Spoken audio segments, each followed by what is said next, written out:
Okay, my friends, here it is. The Monday morning live stream at the Thrive Like a Viking headquarters. So can everybody hear me? Is this mic working? So it's this wireless Rode thing. So let me see if the mic is working. Okay, let's see. Himalayan salt. What did I say? What did I say? Good to see you guys here. We're going to get into the meditation, and then we're going to do a little topic that I found very interesting, that I find interesting. And so that's what we're going to talk about as the last Thrive stream of the season, okay? Or whatever else you guys want to talk about, whatever kind of input we have, whatever kind of questions we have. But we're going to get the mind right through the meditation, and we're going to set the intention for the week, of course, which is very important. Let me know what you guys have planned for New Year's Eve. What's going on? Spawn Viking Grow. Thank you for the sound check. Okay, good. Let's see who's here. Carol Fago says, good morning, everyone. 2 degrees Celsius, light snow in Canada. Enjoy your children while you have them. From a great-grandmother who knows. Yes, definitely. It happens so fast, doesn't it, guys? It happens so fast. And the older that we get, we realize that where did the time go? It's where is the perception of time? Your childhood or your kids' childhood. Where is it now?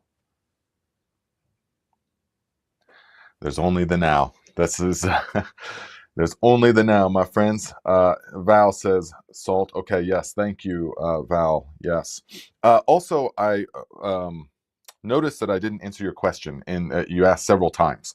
Someone pointed this out to me in the Saturday live stream, and if my memory serves me, it was about the watering of the walking onions. Now, you really shouldn't need to water them much. They are extraordinarily hardy, but I don't know the exact conditions. I mean, I know you're in Arizona, so you don't have to like keep them wet. Now would be typically their hibernation time, their dormant time.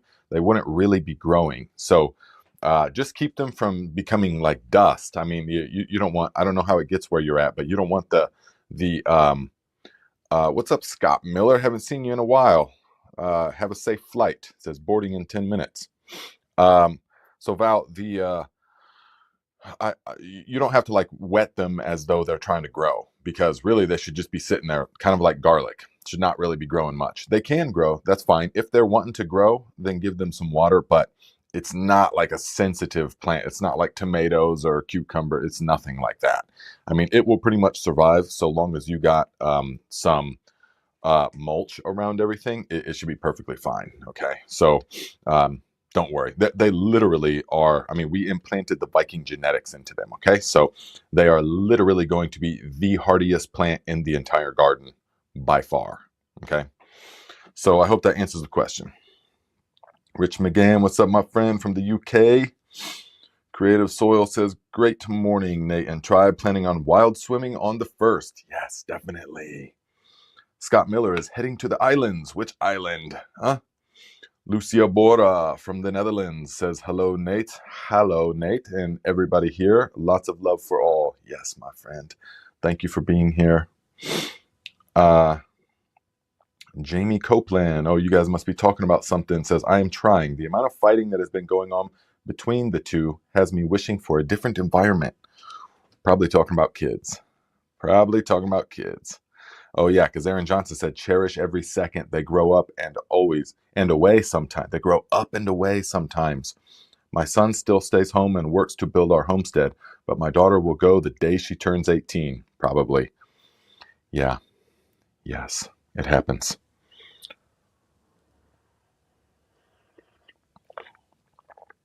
Jerry Bates, what's up, my friend? Okay, VA Green, good to see you guys. Good to see you guys. So, okay, Bushcraft Baron is here. Good, good, good. I am the Frugalist. Oh, are you changing your name again? Is this 8A in clay? Are you changing? Is this the 5th name change in as many days now?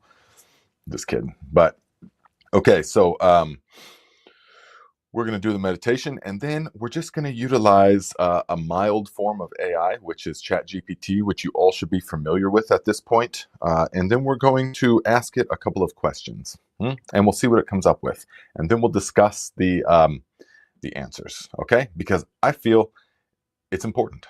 I feel it's important, and it will exercise your mind if you're not accustomed to this. Many of you will already know these things that we're going to talk about, but it's just like stretching your mind. It's wonderful. So we will prepare the mind for the meditation, okay? Val says, oh, Nate, no rain in months. Okay, well, make sure they got mulch and then water them every other week, a good heavy water, something like that. Okay. Heather Fox, good to see you. Okay, guys, let us immediately drop into the meditative state of mind. Okay, whatever is going on, we're just going to put it on the shelf for this brief 10 minutes. It won't even be 10 minutes. Together, let us take 3 deep conscious breaths, breathing fully in. Hold. Let it go. Again, breathing deeply as you can. Hold. Let it go. Last one. Fill the lungs completely. Hold. Hold. Let it go.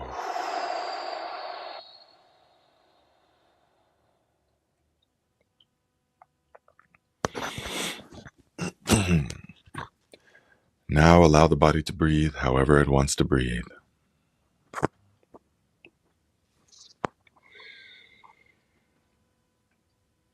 Whatever is happening in the environment, allow it to happen exactly as it wants to happen, without any input from you.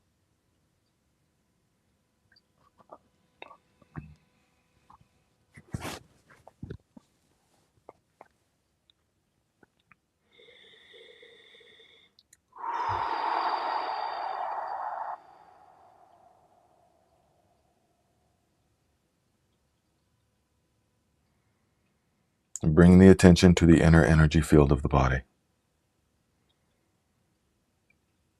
Feel the life as it circulates through your veins. The blood is pumping through the veins, but also the life force energy,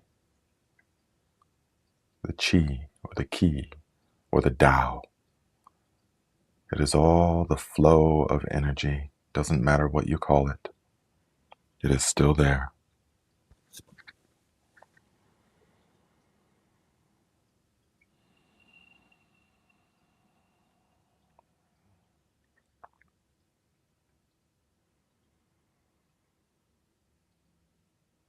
As you rest your attention in the now, in the inner energy field of the body, also with the breathing, of course, always the breathing.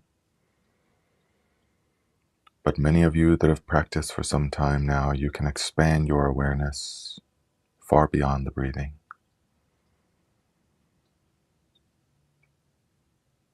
As you breathe in and out,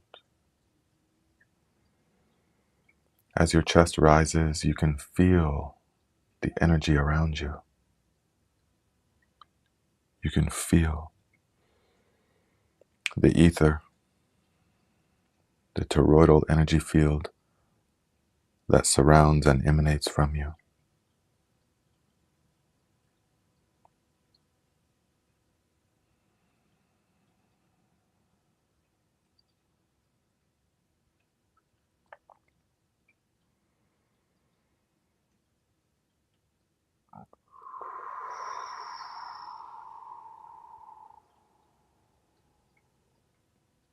If thoughts or images come into the mind, you must understand this is part of it. This is what the mind does. The lungs breathe, the heart pumps, the stomach digests, the mind thinks. Do not try to stop it. Instead, the only effort that must be made is to understand its true nature.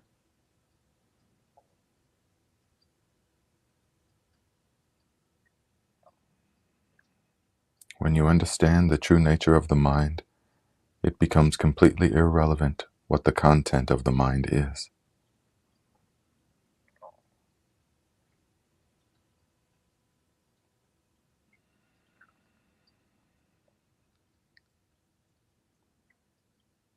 Because you realize your true self not as the mind, but as the infinite source of creation.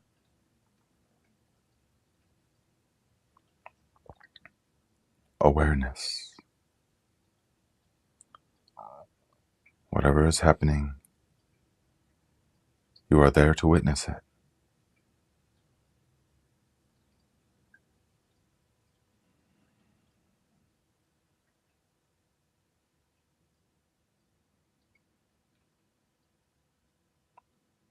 You will become sensitive enough that you will be able to see every thought as it arises. You will be able to observe it while it is present, and then watch it as it goes. Eventually, the next thought will take its place. Don't try to stop this cycle.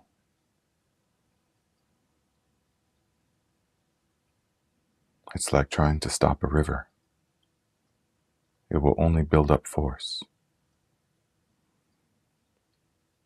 Instead, learn to redirect the flow of the river.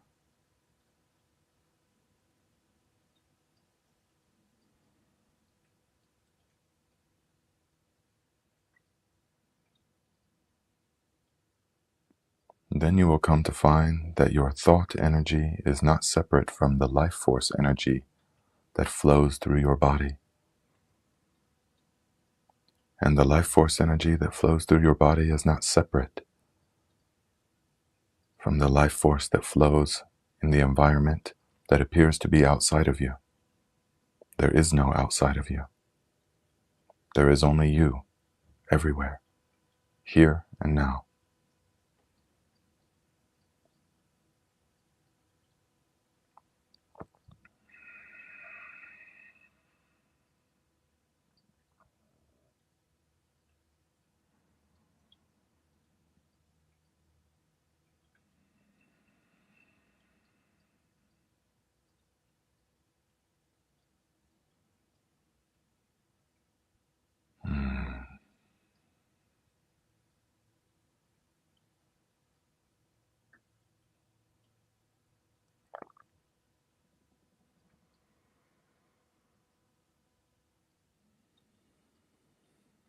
Together, let us take 3 deep conscious breaths, breathing fully in.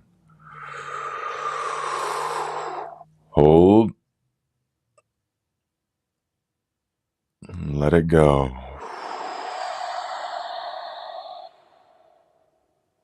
Again, fully in.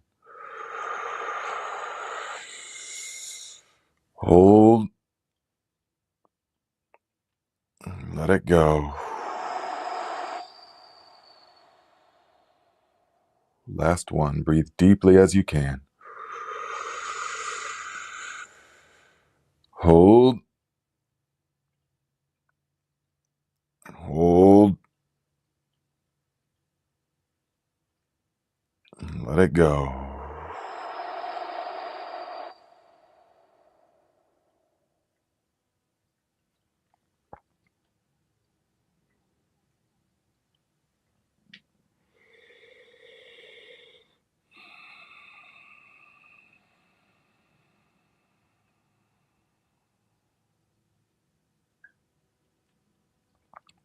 As you come out of the meditation, it is a very powerful practice to use your focused state to penetrate deeper and deeper into the nature of reality.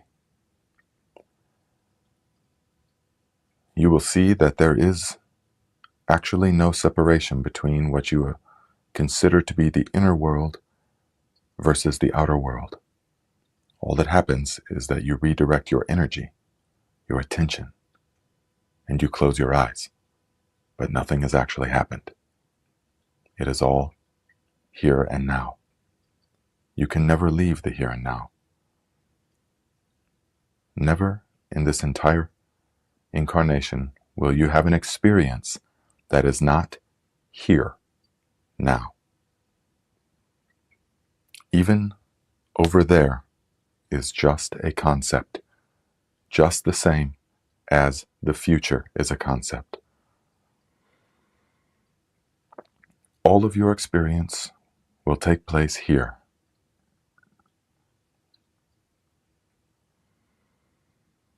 Likewise, when you do certain practices, you will come to the understanding that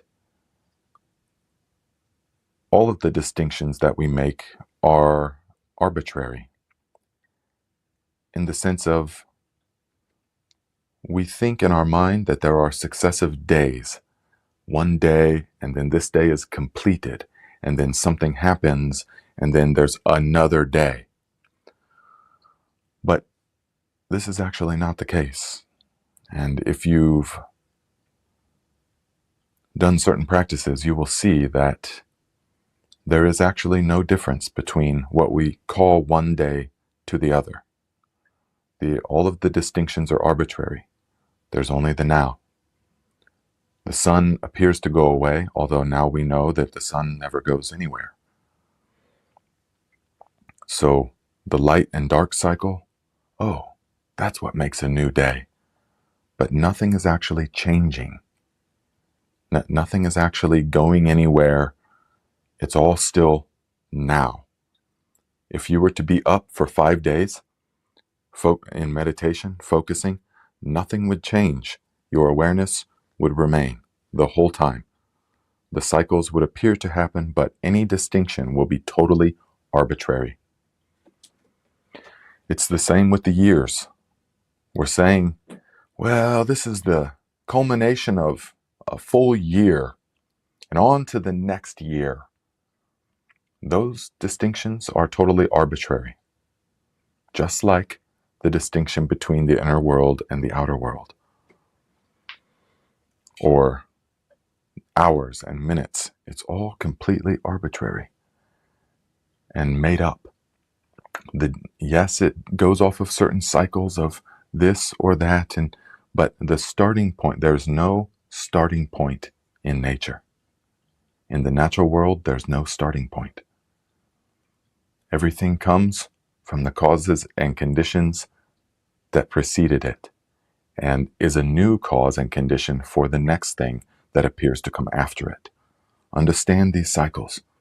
This is of utmost importance in the pursuit of freedom, absolute freedom. When you free yourself from these cycles, wow, there's peace, there's strength, there's confidence, there's satisfaction, there's compassion. Naturally, they arise. You don't need to do anything except get out of the way. One or two of you need to hear this today. You need to get out of the way of your true self coming through into the world. Again, there's actually no difference between your imagined self and your true self. You're never not your true self in the here and now. It's only an arbitrary distinction. You never leave meditation. You just think so in your mind. Oh, well, then I go out, because your attention has appeared to go somewhere else. But it's always in the here and now. Always. You can never leave. It's your best friend, your only companion in this life is the here and now.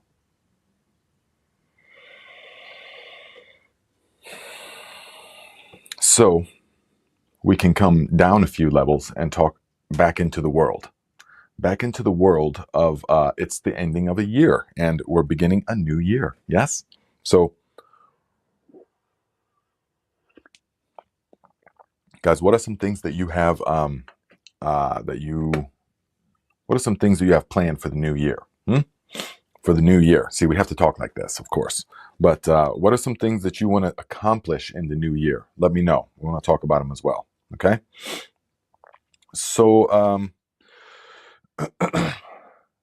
see, here's the thing, that this is what's really important. We can go super deep and penetrate to the absolute core of reality, but then, of course, we're flexible, so we can come right back. We can come right back into the world like this. We can discuss whatever we want to discuss. We can speak the language of the everyday person that speaks in terms of cycles and inner world, outer world distinctions, all of that. Perfectly fine, because that's the language people use. You can't just go around talking about, you know, it's like, oh, good day to you. There is no such thing as days.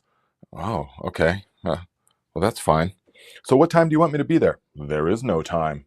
Oh, okay. Well, see, we can't really function in the world like that. Well, where do you want me to be? Here and now. Oh, okay. Well, that's not very helpful.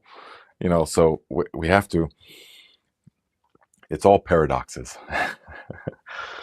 So, okay, guys, let's see here. Oh, yeah, Brian Aries says, a little late today. We'll have to go back and do the meditation. Hope all is well with everyone. Yes, definitely. I feel like it was good meditation today. So, yes, the robot says, hold my light better. Yes, definitely. Which that is actually a thing that the only effort that requires is moving the stuff out of the way. The light is always there. The light, it's like the sun. It is always there, always shining. It's always a sunny day. From our perspective down here on Earth, we say, oh, the sun's gone away. The sun never goes anywhere. Is it? Oh, no, it's all cloudy. That's just an illusion. When you rise above a little bit, the sun is always shining. When you get the stuff out of the way, it's always brilliantly shining. And it's the same way times an infinite magnitude of orders of magnitude greater with the light of creation that is in you. That is you. Yes. Pam says, time is the human measurement of time. Yeah, I would say time is the human measurement of change. It's how the human mind measures change. The entropy cycle, the process of entropy. It's how human mind makes sense of the entropy cycle of things. Brian said, okay, so fix my crap and get out of my way. Yes, and you can do that. Absolutely. Yeah.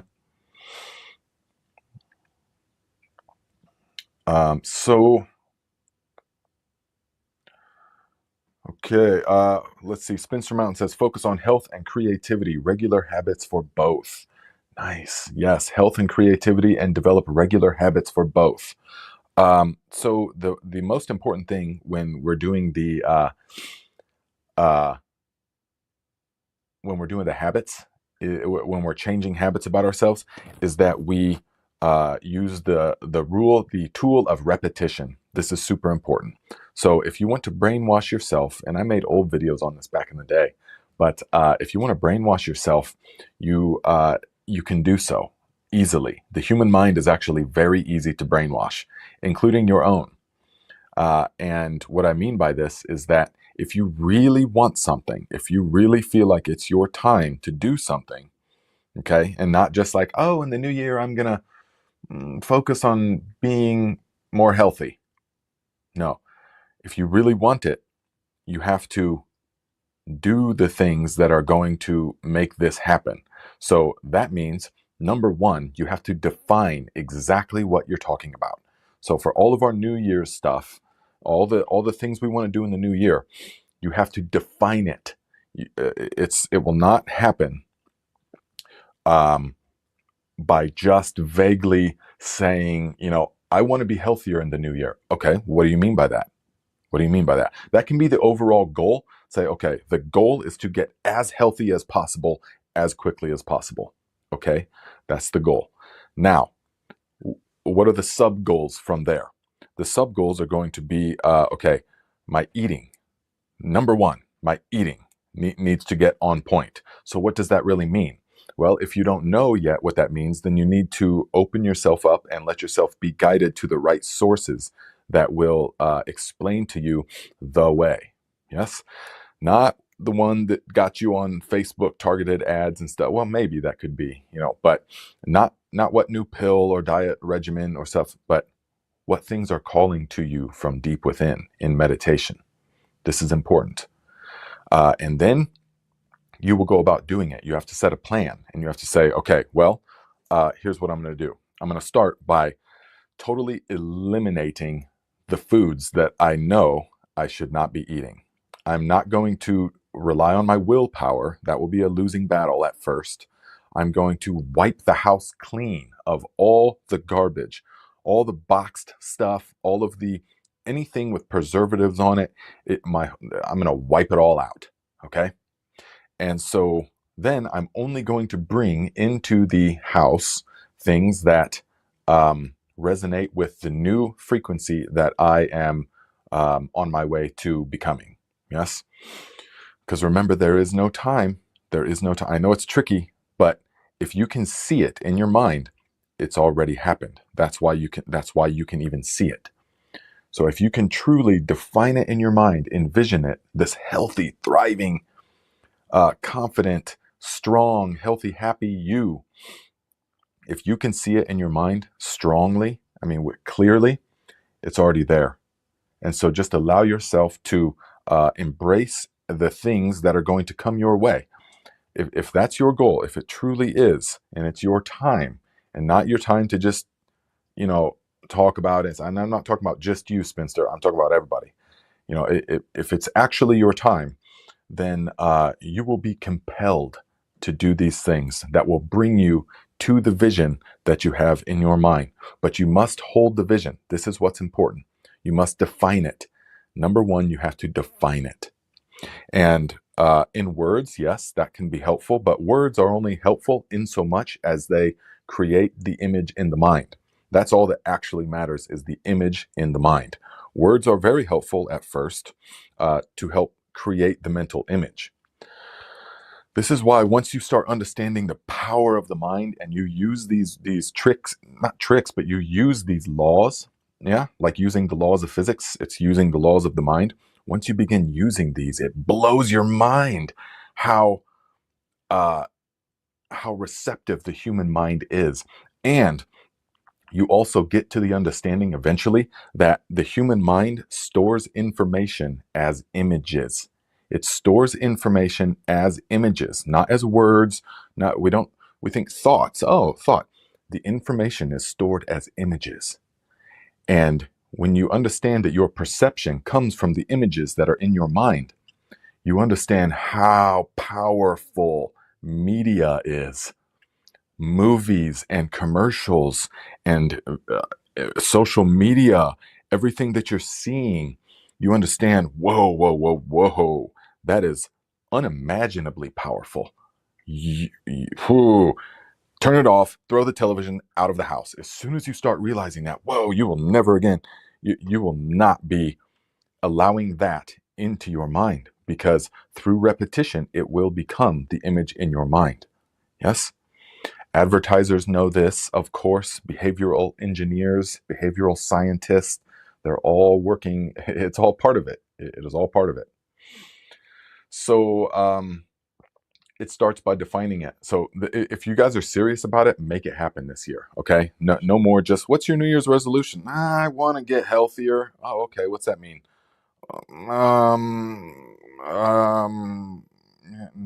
No. What's that mean? Okay, that means I'm going to take control of my food supply.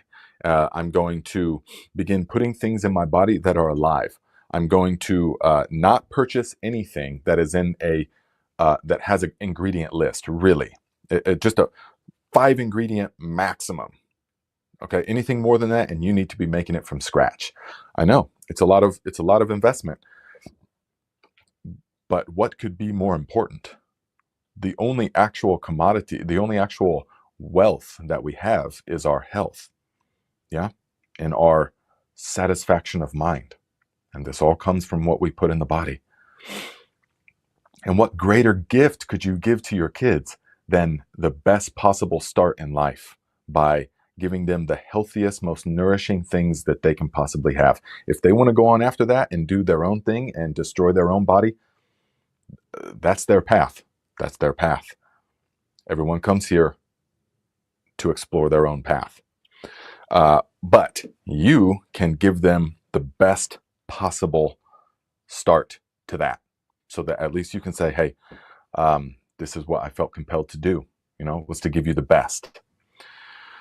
So now, a lot of people, though, will not. Okay, so with that, you're going to say, I'm going to start taking things into my control. And then I'm going to begin training the body and mind. I'm going to meditate every day. I'm going to meditate every day. That's a great one. Now, it doesn't have to be, I'm going to, but then I got to clear out that room upstairs and make a meditation room. And then we're going to have to make, no, you don't got to do all that. You'll never do it. If you're worrying about, well, I got to clear, I'm going to make a meditation room in the basement. So I got to clear that stuff out first, and then I'll be able to meditate. That's spiritual bypassing. That's the ego passing the buck on, saying, no, let's just put that off. Let's just put that off. Whatever we got to do to put off our own annihilation, let's just do that. Okay. So that's what the ego is saying. And so what you got to do is say, all right, well, right now, you sit down and you meditate. 5 minutes. That's all that matters. 5 minutes every day. Develop a time. 5 minutes. Nothing else. Put the phone down. Nothing else. You take 3 deep conscious breaths and you do the meditation. And you will see quickly the effect in your life. If you can do that twice a day, you're going to expedite the process. Okay? So, this is why I don't like having a topic of the talk, because I wanted to use AI to talk about some things, but we're feeling inspired with what you guys are talking about, and it's the new year, so we're probably just going to talk about this, and we'll save this topic for the new year. Okay. Silver Sage says, I love the idea of investing in myself and my family. Oh, absolutely. No greater investment possible. Definitely.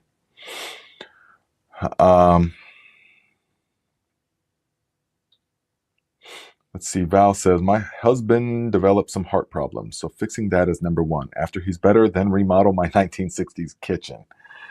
Yes, health is absolutely the most important. So I don't know exactly what kind of health or heart problems this is, but the number one problem in America is cardiovascular disease.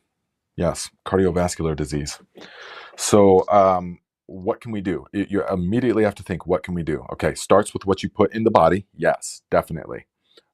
It starts with, and it's not about eliminating saturated animal fats and eliminating cholesterol from eggs and stuff like. It's not about that. It's actually about optimizing the systems of the body that support all of these things, that cleanse the body and support the purification of the blood and of the body, of the arteries. And so we will start with the things that we put into our body, but then we will also exercise the cardiovascular system with sauna and cold therapy, contrast therapy. Very important. Okay. I've spoken at length, and Val, you've heard this many times, about the benefits to the cardiovascular system, to the little muscles that open and close through the contrast therapy. You never get that kind of exercise. And that is literally strengthening the muscles and that surround the veins and arteries in the body. So you will feel the heart is just so much more powerful this way. Yes? Many things that we can do.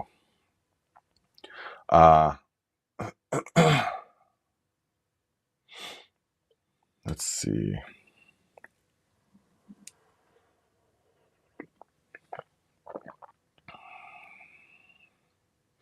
Bushcraft Baron says, we'll be building the High Tunnel Hoop House this spring. Lots to look forward to.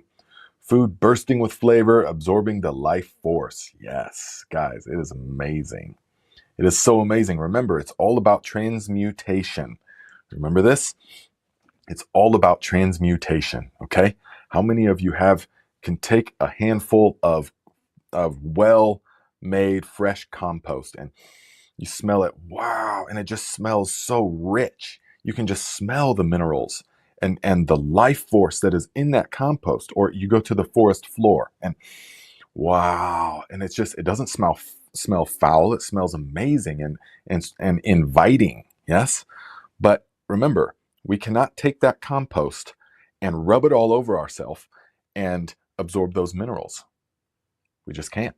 That's not how it works. Even though the minerals are there, we can't just rub it all over us and go sit in the sun and call it good.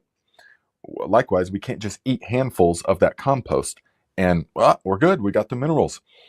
Even though they're there, even though they're present, why can't we get them? It's because our processes, our system is not designed to access those nutrients in that form. They must first be transmutated, yes, through the life force activities of the microorganisms and the plants. It's all from the plants, of course. Even if you're a carnivore, you're still eating plants. All meat is plant-based meat uh, when it comes down to it, yes? And so, meaning they eat plants. And so, uh, this is what we have to pay attention to, is the transmutation. Okay, so that compost, then once it goes into the plant, once the beet, for example, the cylindra beets, once you grow those and it grows into a nice, delicious, succulent beet, you juice that thing, or you ferment it, or you make borscht out of it, something like this, and you drink that juice. Whoa, my goodness! Now your body can absorb those minerals. It's amazing. It couldn't absorb them in that form, but they've been transmutated through the life force process of the plant. And so now our body can take it. Yes, it's amazing. Or the most abundant plant on earth, grass. Yeah, we can't go rich in chlorophyll, super rich in chlorophyll, magnesium, which we really, really need big time. Throw out your magnesium supplements and begin taking wheatgrass shots. Grow your own wheatgrass. Yes. Why? Because chlorophyll is, wheatgrass is packed with chlorophyll. Okay. And magnesium is the central molecule of the chlorophyll ion. Yes.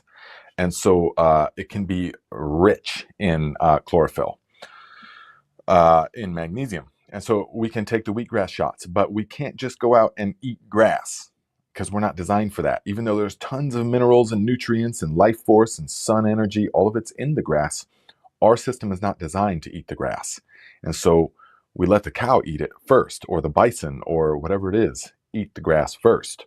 They transmute it, and then we eat that. So yes, we can really, this year, as you guys see spring coming in, as you see the new year, even though it's all now, when you see the new year coming in and the spring will start to happen and everything comes out of dormancy, and you will see that, wow, it's all transmutation. It's amazing.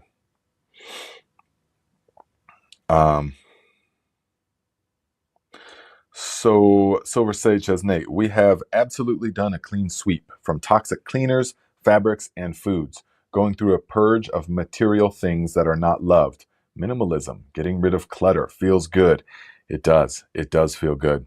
Now, here's the thing, guys, that took me many years to understand, is that your external environment reflects your internal environment. So when you see people, and I'm not saying you are, but when you see people like certified hoarders, yeah, like there's a guy down the road that his house was condemned. I mean, it has a big condemned, unfit for inhabitation, and every window packed all the way to the ceiling. Every window's packed with stuff. The house is overflowing with stuff, trash, and it's just all over the yard and all over the garage. Is just the garage door is permanently up, and it's just mountains of stuff falling down. And and he comes here sometimes because he can't legally live there anymore. He comes here sometimes with a old truck, a real old, rusted out truck, and a trailer. Both the truck and the trailer are filled with stuff, just trash, what looks to our eyes to be trash. But he's out there day and night just looking at it, and he's always digging. Every time I drive by, he's digging through something, looking for something. That's a reflection of that person's mental state. Okay, their mind is that cluttered. And so if something could happen, I'm not saying that person in particular, but for those of us that for those of us watching now, you can actually cultivate and declutter your mind, and your environment will naturally declutter itself. Now, I don't mean in a Harry Potter way, where it'll declutter itself. I mean, you declutter your mind and find the cleanliness of your mind and your surroundings naturally. In a bit of time, you will look around and think, wow, everything is just becoming organized and clean. And no, I don't need that. You can just get rid of things. You can just get rid of things if you need to. But the key is not getting rid of a bunch of stuff. The key is not bringing in a bunch of stuff, you know? But at first, when you wake up to this, yeah, you have to get rid of a bunch of stuff when you're because you don't need that. You know, that guy doesn't need those stack of old newspapers from 10 years ago. You know, he doesn't need that. You know, it's almost like a joke. Anything I want to get rid of, like an appliance or something, I just set it out to the curb and I know he's going to take it. And he always takes it. And I find it sitting over at his house. Uh, so he can deal with it. But and I've known this all throughout the world. I've seen this, you know, and then in my own life, I worked with these laws. And so it's a losing battle. If your mind is still super cluttered and fractured and agitated, trying to clean up your environment will only last the day or a week or two. It won't last. But if you go to the core and you declutter your mind, declutter your thought process, declutter your emotions, when you do this, then it's permanent. Then your surroundings will declutter themselves. Yeah? They will organize themselves to fit whatever mental state you currently have. This is very important. It's very important. So, Ms. KC says, that's good advice. My adult kids are still at home. My challenge is getting them to stop bringing stuff into my house. Yes, that is the challenge. And I came face to face with this living in the mountains where there was no trash service, and everything that you brought into the mountains there was nowhere to put it. And so after a few months, we were swimming in trash. And then the bear would get into our trash stuff and just splash everywhere. And I really just I've still got pictures of it back in the day. And just observing myself, seeing that I've been programmed. As an American, I've been programmed to buy. I've been programmed to acquire more, to just consume whatever it is. And it's like, I couldn't even help it. I was just programmed to do it. And I had like some quick cash at the time, you know, that had to like use up. And so I was just buying all kinds of stuff because I was programmed to do that. But before I knew it, I was just swimming in this stuff. What seemed so cool was just such a burden. But that's how it led me down the rabbit hole over the years of observing and investigating and learning about the techniques that are utilized by these behavioral engineers to program into us to consume. Consume. You need more. You got to get more so that you can be more. You're incomplete as you are. But if you get this other thing, this will complete you. This is the subconscious promise that has to happen. This will complete you. This will complete you. Now, the consumer's not sitting there thinking, this will complete me. Of course not. They're not that aware of it. It's a subconscious thing below the threshold of their awareness. And they just, I like this. Well, why do you like that? Well, I don't know. They don't really know. It's all subconscious. So the advertisers and the whole culture speaks to your subconscious, not the conscious mind, of course. So that can be the thing, stopping the inflow. But again, you got to go to the core and you got to deprogram the mind. Yeah, you got to deprogram. Once that's deprogrammed, then it's very easy to pass stuff up. I mean, I've long since deprogrammed the mind of that, the consumerist thing. I only acquire what is necessary for the advancement of the goals and the mission and the purpose. Yeah.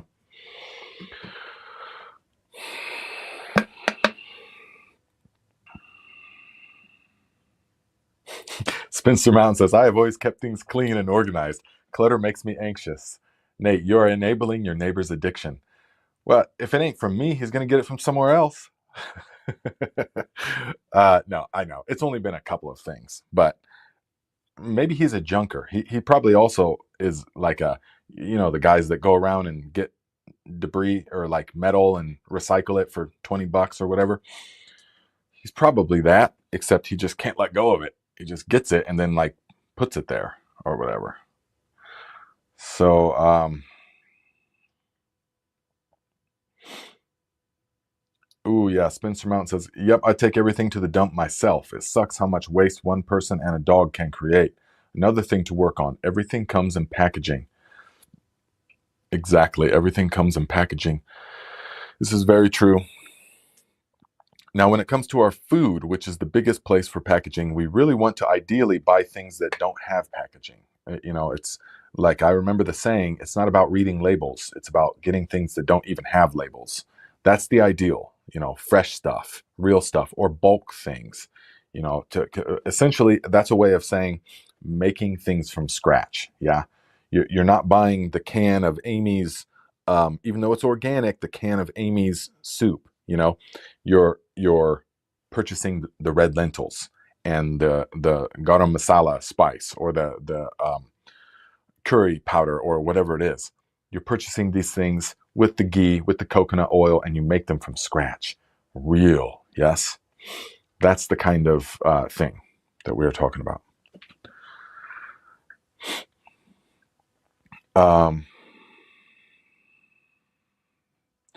Brian Arie says, burdened with stuff and letting it go feels good. Absolutely. Most people don't realize how burdened they are. And I've seen this over and over in life, that people think that their stuff is so much more valuable than it is. Now, I'm not even talking about things like actual collectible things or silver or gold or like something that is actually valuable in a common sense. I'm talking about things that people hold on to because they think it's valuable, but actually they don't realize that they're just burdening their own life. Especially people, if you move around a lot, or when older people go to move. I just helped some dear friends move, and they've been in that house for 40 years, and they're in their 70s now, and they moved out west to be with their kids. And so they're just some of my favorite people in the world. And I just saw it plain as day. I was helping carrying. They had those pods. They had those big pods that you can rent, and they'll ship your stuff.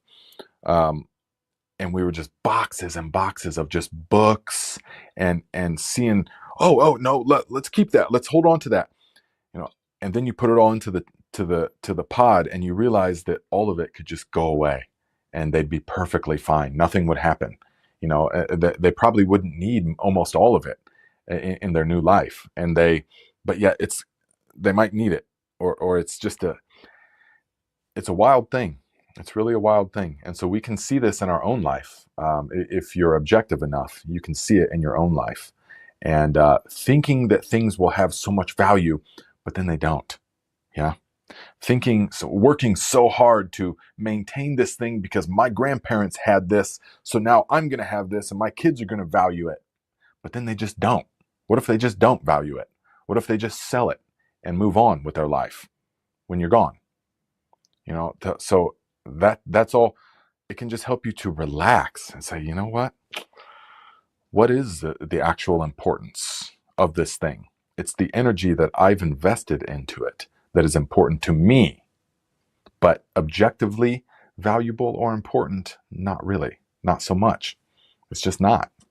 And now you're just left with a bunch of old stuff, that because life goes on. Life goes on, things decompose, new things come into the thing, people die, people are born, things get, life just moves on. It's unstoppable. It's unstoppable. Yes? So,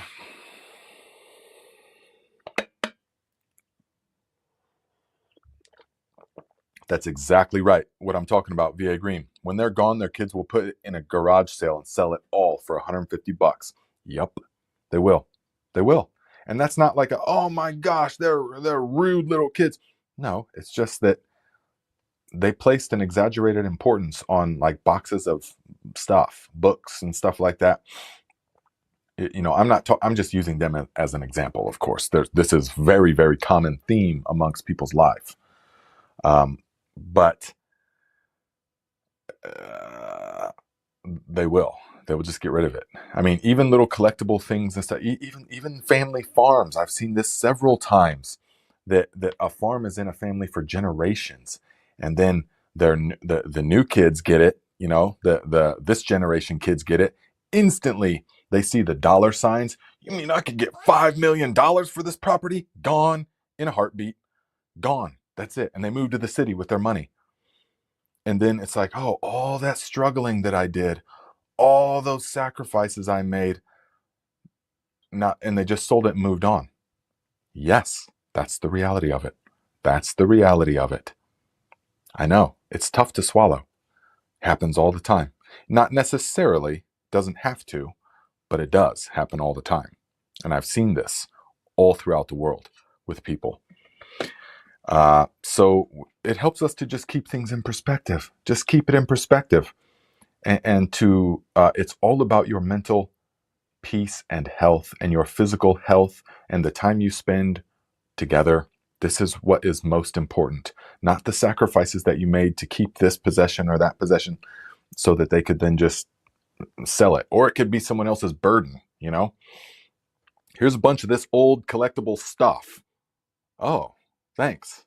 Now I gotta deal with it, store it, and lug it around all over the place, and get like a heated storage unit for it, and then I got to worry about someone stealing it. And thanks, you know, for what? So it's not an ungrateful nature. I'm just saying, I'm just being the voice that a lot of people, I think, need to hear. Okay, so that's why I'm saying this, because I feel like a lot of people might need to hear that, because it will help them to relax their grip on this world. Bushcraft Baron, 200,000 years of our Homo sapiens species. Our time here is precious, but a short blip in time. Yes, I still have yet to know of one person that has passed who are still enjoying their possessions. Exactly. Yeah, exactly. You come into the world alone and you leave alone. And even though it appears like you are with other people during this trip, it's actually not. You come in, remain, and appear to pass. You actually don't even pass. But how many levels do we want to go up? But you don't even pass. Yeah. So yes, though. But that's another thing. Our Homo sapien, for all these 200,000 years or 6 million years, however long you want to feel like has been the deal, that we've been like this a long, long time, we can say, at the very least. For all of that time, up until the past 50 years, you needed to acquire as much stuff as you could. I mean, that's like an instinctual drive, like that hoarder. I mean, what would you be hoarding back in the day? Like food and little sticks and farm implements and stuff like that. I mean, there wasn't what would the Native Americans be hoarding? You would acquire as much as you could, because that meant a better chance of survival. The pioneers and things, you would acquire as much as you could, because that would enhance your chances of survival. Hunter-gatherers and stuff, you would gather as much as you could. You wouldn't say, oh, we need to declutter this teepee. We need to declutter these possessions. We'll just get more later. No, you couldn't just get more later. So there's also drives. There's also instinctual drives that underlie things that appear to be now in this society a disorder. Yeah. Elements of that. Now that guy definitely has definitely a little shot. But there's undercurrents of an actual instinctual drive. Yeah, the more that I have, the better my chances of survival are. So those things have been hijacked and short-circuited in this modern society the past 100 years. Yeah, which is just a blip of time, just an instant in our evolutionary, or whatever. I don't even like that word, but in our time span. Yeah. I don't like the word evolution, because it gives the illusion that we're progressing towards something, that we're progressing in an upward way, when that's not the case. It's more like that. If anything, it's more like that. But, it's more like this. Yeah, we could say. So, oh yeah, Jamie says, I had a dog and during her puppy years destroyed basically every item that I loved. She did me a huge favor, making me realize that I never needed it. Now I accumulate very little. Yes. See? What could seem like the worst possible thing can be a blessing in disguise, right? It says, okay, well, how important was that? The puppy's sitting there. Ha! It's not important at all. Let's go play, right? Um, yes, Silver Sage says, my grandparents and brother passed away. I finally got to the point of letting go of their stuff, keeping a few things with good memories. The stuff doesn't bring them back. That's right. The stuff doesn't bring them back. And the stuff was never it in the first place. It was the energy and the love and the memories that you had with that person. That thing is only a cue or an indicator. That thing is only what you invest into it. You invest that into it.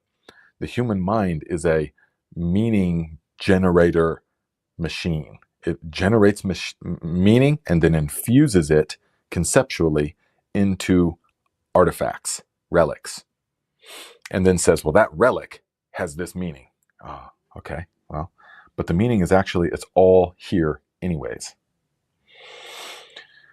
Now those are actually useful. So Aaron Johnson says, I use my grandmother's cast iron pans that my dad used also. Christmas plates, useful stuff. I don't know about Christmas plates, but grandmother's cast iron pans, definitely a score for sure. Those are things you will pass on because that's like small and very, very useful. Taida says, my mother is a hoarder and has filled a huge con set with belongings she couldn't let her other people let go. Lives with me. Oh, and it's been difficult to keep her from filling our space as well. Yes, that definitely can be. And there comes a point when when peace has to be made. When you say, okay, you're not going to awaken her mind. You're not going to suddenly fix whatever is happening in her mind. It's been a lifetime of, repetitive actions, and there's been a lifetime of conditioning that has made this. So you're not just gonna, Mom, watch this video or read this book, and then all of a sudden, ting, clutter gone. So there comes a point when you say, okay, well, she's probably not going to change. Could she change? Absolutely. At any instant, she could awaken completely and everything could change. But is it probable? No, probably not. I have a few of those in my life, that, could they change? Absolutely. Will they, though? Probably not. If the past is any indicator of the future, which it's the best indicator of the future, then we'll say no. So we have to make peace with that. We have to say, okay, well, this person is still this person in my life, and I'm going to set boundaries myself. To avoid building resentment towards these people, I must be very clear on my own boundaries. No, you cannot put things here. No, I will not do these things for you. I will do these things for you. You can put stuff here or whatever, but here's the boundary, and you can't cross it. And that's how I will keep from building resentment towards you or your actions or your mental thing, whatever you got going on. Yeah. So,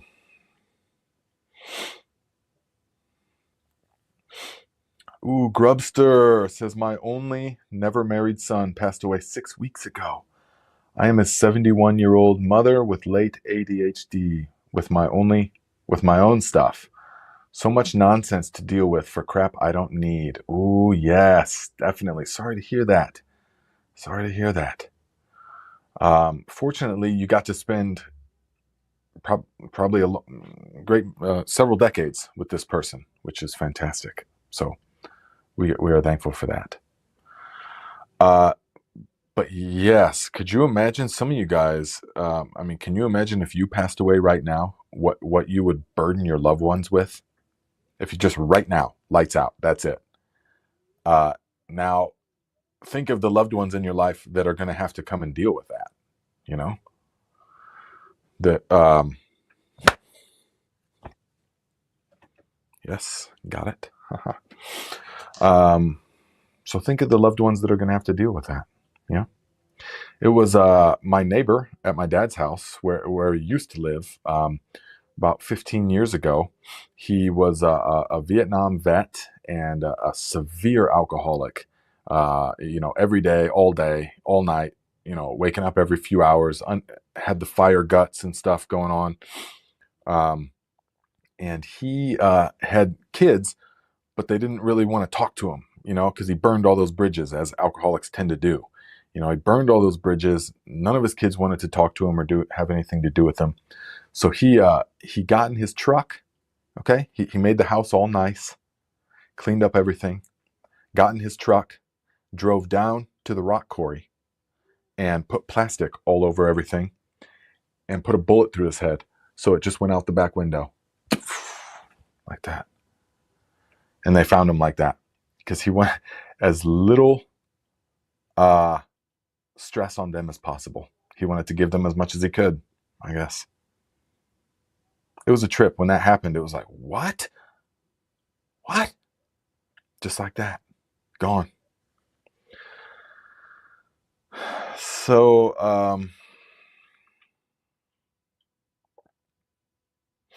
Aaron Johnson, are you dehydrating them or are they freeze dried? Because I've got, from this last beef from Jerry, I got everything. I got the testicles. I got, and all the other people that got theirs done from this batch of Jerry's beef. They didn't want things like the heart and the spleen and the liver. I don't know if the spleen, the liver, the kidneys. And so I do occasionally eat. I eat liver all the time. I've yet to eat the testicles. So I'm still working my way up to that. But the other stuff, I'm thinking of freeze drying. I don't have a freeze dryer, but I think a friend of a friend has a freeze dryer. So I was thinking of freeze drying it and then encapsulating it. But do you think dehydrating it is enough? Because that'd be the way to do it.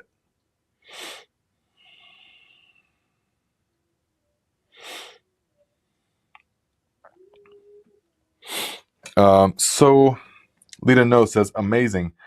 I use most definitely overwhelmed. Bring out winter clothes, laundry day piles. Do I need 4 fleece bottoms, 10 long john bottoms, and more thermal tops and sweaters? Need to minimalize. Yes, definitely. Bring out that laundry and it's like, man, do I really need all that stuff? No, you don't.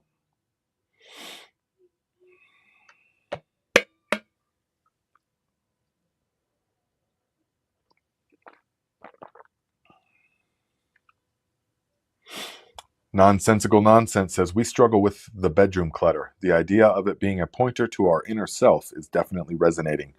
Yes, definitely. Use that as an indicator. See, when I was coming back from the mountains, when I was living in the mountains, my life was mega cluttered because I was a mess in the mind, a mess. And so really outlaw living, just totally whole different incarnation. None of you would even recognize me. And things were just wild and crazy there, okay? My life was a whirlwind, like a tornado. Everything around me, just destruction. Everywhere I went, just burn it down, and because that was my mental state at the time. And that's a long story. But then when I came back, my mental state, there was a profound shift. And so after like the first several months of, re-landing again, detoxifying, then I spent 2 years basically, going, being a huge part of the Buddhist temple here, and calling upon my old training of meditation and stuff that I had long forgotten. It got buried, but then I brought it all back out. And so for these 2 years, I was basically living at the temple. I mean, I was there every day, teaching meditation, eventually giving talks and stuff like that, really getting deep into the Buddhism. At that time, when I was emptying my mind, the house was totally pristine. There was nothing. It was like empty and zenned out. Essential oils, the kind of music, the way the curtains, everything totally reflected my inner state. Now, though, it's still like that, of course, to a degree, but I've got so many projects going on, so many things on the horizon, I've got, dozens and dozens of different projects that I'm working on that just need certain things for completion, or now's not the time exactly, that it's all, or experimentations. I'm learning constantly. So the only type of clutter that is around is projects. So I used that, the other day I was like, what is this? So I started looking at things and like, okay. And I used that as an indicator, went within, said, okay. A lot of unfinished projects happening. A lot of things that just need one more thing to get completed and finalized. So I used that and said, okay, that's what needs to happen. So in this new year, which is always the now, of course, we're going to finalize many things. Yeah. And likewise begin new things. So there's a certain level of this that you can tolerate. Yeah. I could never tolerate the way my life was in the mountains. Of course not. Yeah.